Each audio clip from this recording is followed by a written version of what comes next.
కల్కి సీక్వెల్ ఇప్పుడు హాట్ టాపిక్గా మారింది. తాజాగా ఈ సినిమా డైరెక్టర్ పెట్టిన పోస్ట్ ఆసక్తికర చర్చకు దారితీసింది. జరిగిన దాన్ని ఎవరూ మార్చలేరు, తర్వాత ఏం జరగాలో మనం నిర్ణయించుకోవచ్చు అంటూ కల్కి డైరెక్టర్ నాగ్ అశ్విన్ పెట్టిన పోస్ట్ ఇప్పుడు ఇండస్ట్రీలో హీట్ పుట్టిస్తోంది. కల్కి సినిమాలో ఎంట్రీ సీన్ని షేర్ చేస్తూ నాగ్ అశ్విన్ పెట్టిన పోస్ట్ సర్వత్రా చర్చకు దారితీసింది.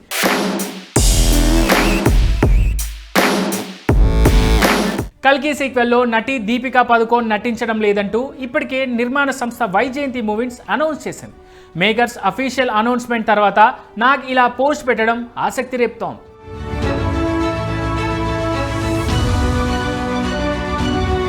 సీక్వెల్లో దీపికా లేని విషయాన్ని మేకర్స్ హుందాగా అనౌన్స్ చేసినప్పటికీ బ్యాక్గ్రౌండ్లో ఏదో జరిగిందనే ప్రచారం జరుగుతోంది.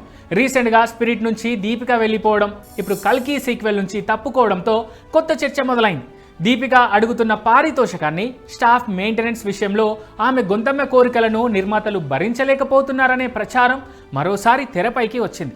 స్పిరిట్ మూవీ విషయంలోనూ కొత్తగా పని గంటల విషయాన్ని తెరపైకి తీసుకొచ్చారు.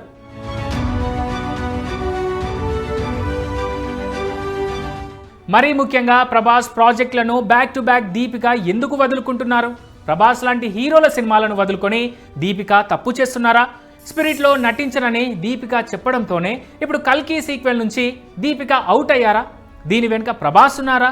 దీపిక నిర్మాతలకు పెట్టిన కండిషన్స్ ఏంటి? అవి డార్లింగ్కి తెలుసా అనే డిస్కషన్ కూడా మరోవైపు మొదలైంది.